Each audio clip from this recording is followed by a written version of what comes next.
Hello friends, आपका मेरे channel पर स्वागत है। हम 10th क्लास की 1.4 एक्सरसाइज कर रहे थे। तो इसका फर्स्ट क्वेश्चन कल हमने किया था।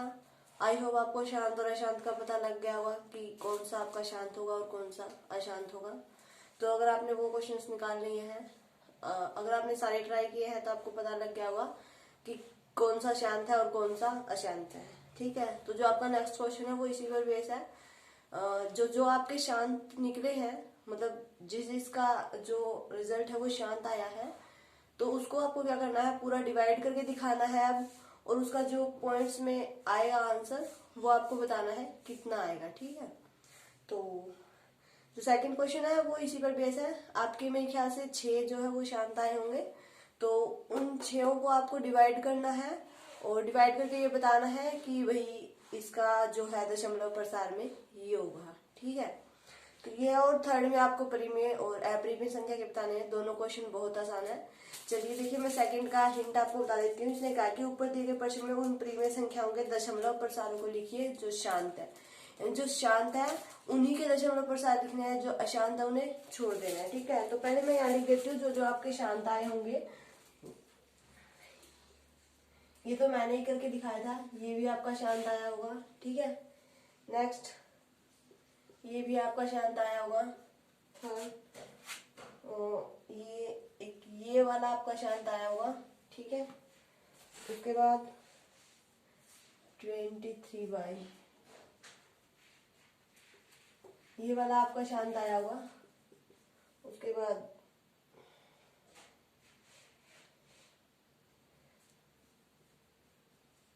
ये आपका शांत आया होगा और ये भी आपका शांत आया होगा। ये शायद 6 आपके शांत आए होंगे। ठीक है, तो अभी नहीं क्या करना है, डिवाइड करके दिखाना है। मैं कोई भी 1 या 2 करके दिखा देती हूँ, बाकी आप खुद से कर लेना। इसे तो पहले सॉल्व करना, नीचे गुणनखंड क्या आएगा, उसके बाद इसे डिवाइड करना है। ठीक है, चलिए ऐसे ही कर दो। जैसे फर्स्ट ही कर लेते हैं हम 3125 को डिवाइड करना है 13 से। ठीक है, 13 3 1 2 5। 13 का आएगा भाई 0 0, फिर 0 फिर 0। अब भी कोई बात नहीं बन रही, एक पॉइंट के नाम भी 0 लगा देते हैं। ठीक है, अब देखिए इसको अगर 1 से करेंगे तो बहुत कम रह जाएगा। और देखते हैं 3 1 2 5 को 2 से देखते हैं। 2 5 जा 10, 2 2 जा 4 और 1 5, 2 1 जा 2, 2 3 जा 6, ये भी कम रह गया आपका। और देखते हैं 4 से देखते हैं 0 2, 4 2 जा 8 10 1, 4 1 जा 1 4, ये आपका देखिए लगभग आ गया। तो इस पे कर लेते हैं 4। डिवाइड करना तो आता होगा, डिवाइड ही करना है बस। 0 0 5 और 3 में से 2 गया 1। ठीक है, अभी भी नहीं जाएगा तो एक 0 उतारनी पड़ेगी ऊपर से यहाँ पे। ठीक है, अब देखिए अब कितने में जाएगा ये आपका 4 पे आपका 12,000 आ रहा है, तो 5 पे आपका कितना आएगा। एक मिनट, यहाँ पर आपको सिर्फ 500 ही बचेगा, ये 1 नहीं आएगा। ठीक है, हाँ अब ठीक है। तो अब 5,000 है, ये देखिए 6,000 बन रहा था, 2 से क्या था तब। अब इसे 1 से ही कर देते हैं हम। 1 से करेंगे तो 3 1 2 5 ही आ जाएगा आपका। 10 में से 5 गया 5 और 9 में से 2 गया 7 और 9 में से 1 गया 8, 4 में से 3 गया 1 और 0। देखिए 4 से आपका ये आया था, इसे 6 से और करके देख लेते हैं। 6 5 जा 30 और 350, ये आ गया, हो गया कैंसिल।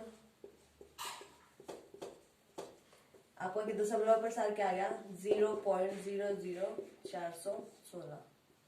तो इस तरह से आपको क्या करना है, जो जो आपके क्वेश्चन शांत आए हैं उन्हें आपको क्या करना है, डिवाइड करके दिखाना है। ठीक है, डिवाइड करके आप दिखा देंगे, बहुत आसान है डिवाइड करना और आसानी से आपका हो भी जाएगा, कोई दिक्कत नहीं होगी। ठीक है, जैसे हम अगला क्वेश्चन करके देखते हैं। ये तो बहुत आसानी से हो जाएगा आपका। देखिए 17 है, यहाँ 8 है, 8 टू जा 16, 1 0 पॉइंट, 8 1 जा 8, 2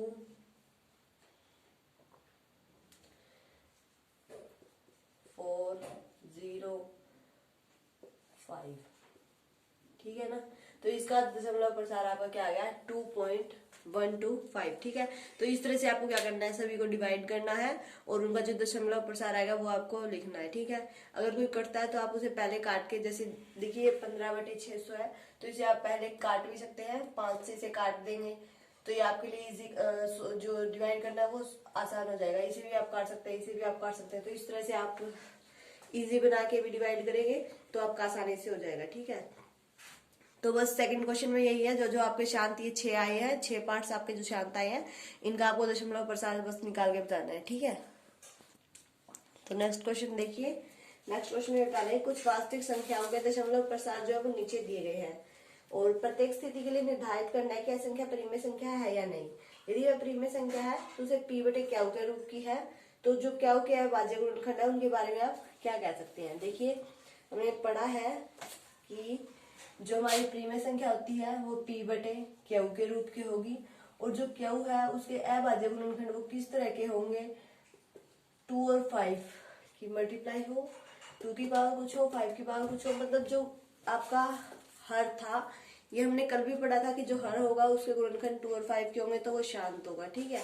लेकिन अगर हर आपका उसके गुणनखंड हम करते हैं और उसके गुणनखंड 2 और 5 ऐसे कुछ आते हैं तो वो संख्या आपकी सॉरी, तो वो संख्या आपकी क्या कहलाएगी, परिमेय संख्या भी कहलाएगी, ठीक है। मतलब p बटे क्यू के रूप की होगी और जो क्यू है उसके जो गुणनखंड है वो कुछ इस तरह के होने चाहिए, तो उस संख्या को आप परिमेय संख्या कह सकते हैं, ठीक है।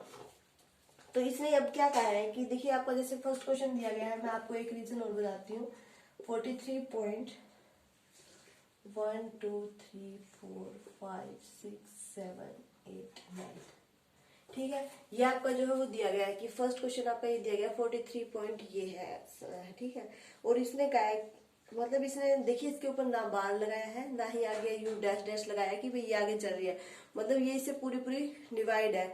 हमें मिल गया ये भाई इसका, मतलब जब हमने किसी संख्या को किसी संख्या से, मतलब कोई भी दो संख्याएं थी p बटे क्यू के रूप की, जब हमने उन्हें डिवाइड किया तो हमारा आंसर ये एग्जैक्ट आंसर आ गया है। मतलब इतना ही सोल्व होगा वो, सोल्व करने के बाद 0 बच गया नीचे, मतलब आगे इसके कुछ भी नहीं है, ठीक है। तो इसे तो हम यूं भी लिख सकते हैं ना, 43 1 2 3 4 5 6 7 8 9 बाई 1 1 2 3 4 5 6 7 8 9 यूं लिख सकते हैं, कोई दिक्कत नहीं है। मैंने पॉइंट हटा दिया और पॉइंट के नाम की जो जीरोज है ये इतनी जीरो जो है वो मैंने यहाँ पे नीचे लगा दी, कोई दिक्कत नहीं है। इस तरह से तो इसे हम कन्वर्ट कर ही सकते हैं। अब देखिए हमारा हर क्या बन गया, ये बन गया, ठीक है ना, हर ये बन गया। अब इसकी देखिए लास्ट डिजिट 0, मतलब ये सारा ही 0 के इक्वल है, तो ये 2 से भी डिवाइड हो जाएगा और 5 से भी। तो अब हम क्या कह सकते हैं कि जो इसके गुणनखंड होंगे, जो इसके गुणनखंड होंगे वो किस तरह के होंगे, 2 की पावर m 5 की पावर n, यानी कि कुछ मतलब ऐसे भी हो सकता है कि 2 से डिवाइड हो जाए, कुछ ऐसे भी हो सकता है कि 5 से डिवाइड हो जाए, मतलब इन दोनों की पावर कुछ भी हो सकती है, ठीक है। m और n के रूप में हमने ले ली, तो मतलब इनके जो गुणनखंड होंगे वो कुछ इस तरह के होंगे, 2 की पावर m 5 की पावर n, इस तरह के ही होंगे। और इसके लिए हमने पढ़ा है कि जो अगर उनके जो आपका हर होगा अगर उसका गुणनखंड इस तरह का आता है तो वो आपकी एक परिमेय संख्या कहलाएगी।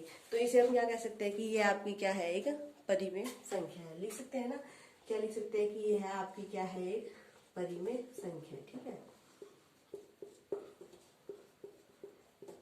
ठीक है, जैसे देखिए नेक्स्ट क्वेश्चन आपका ये दिया गया है कि 0 पॉइंट, फिर 1 2 0, फिर 1 2 0 0, फिर 1 2 3 0, फिर 1 2 4 0, और वो कह रहा है कि अप टू सोन चल ही रहा है अभी तक। तो मतलब हमने कोई भी संख्या ली p बटे क्यू के रूप की थी, तो उसका जब हमने उसे डिवाइड किया तो उसे सॉल्व करने पर हमारे पास आ रहा है, पहले 1 आ रहा है, फिर 2 आ रहा है, फिर 0, फिर 1, फिर 2, फिर 0 0, फिर 1 2, फिर 0 0, मतलब हमें कोई एग्जैक्ट नहीं मिल रहा। देखिए अगर एक तो ये होता है कि 1 2 0 फिर रिपीट हो रहा है 1 2 0, फिर रिपीट हो रहा है 1 2 0, तो हम इसके ऊपर क्या कर देते हैं, बार लगा देते हैं। इससे मेरे को जाता है कि भाई यही रिपीट होगा बार बार और कुछ नहीं आएगा। लेकिन इसमें तो ऐसा कुछ भी नहीं है, 0 1 है, फिर 2 हो गई, फिर 3 हो गई, फिर 4 हो गई, अप टू 16 भी तो चल रही है, क्या पता कहाँ तक जाएगी।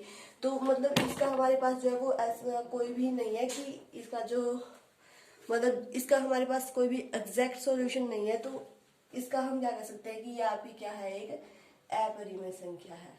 और इसके गुणनखंड हम पता ही कैसे करेंगे जब हमें यही नहीं पता कि ये अभी डिवाइड हो रहा है, कहाँ तक होगा, ये तो इन्फिनिटी तक जाएगा। ठीक है, जैसे नेक्स्ट क्वेश्चन आपका यही दिया गया है, बस क्या किया गया है कि इसके ऊपर बार लगा दिया है कि जो आपकी ये संख्या है, जो आपकी पॉइंट से बाद की जो संख्या है वो क्या हो रही है, वो बार बार रिपीट हो रही है। ठीक है, जो पॉइंट के बाद वाली संख्या है वो क्या हो रही है, बार बार रिपीट हो रही है। अब देखिए इससे हमें इतना तो अंदाजा लग ही गया ना कि जो पॉइंट की जो संख्या है, पॉइंट्स के बाद की जो संख्या है वो बार बार रिपीट हो रही है। ठीक है, तो एग्जैक्ट सॉल्यूशन तो इसका भी नहीं है हमारे पास, लेकिन इसका क्या है कि देखिए इसका बार है, तो मतलब नीचे जितने भी इसका ऊपर इसने बार लगा दिया, तो मतलब यही रिपीट होंगे बार बार, इसके अलावा और कोई नंबर नहीं आएगा।